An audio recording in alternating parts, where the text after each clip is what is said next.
mësohet dhe po ashtu çfarë aktivitete le të themi i presin këta nxënës deri në fund të këtij viti? Po ti cek aktivitetet një nga një, do na duhet që të rrim gjatë,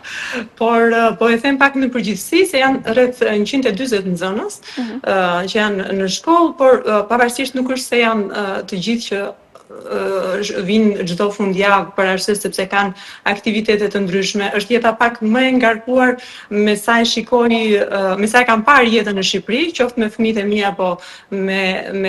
nxënësit e mi në Shqipëri, e di që këtu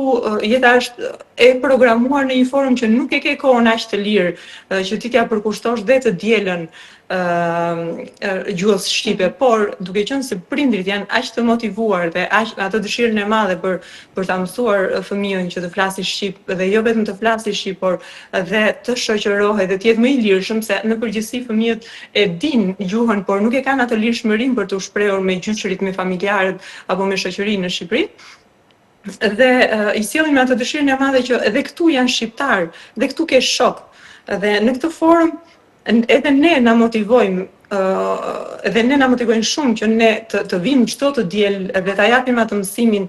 kur e shikojmë klasën që është plot, se edhe kjo ndikon shumë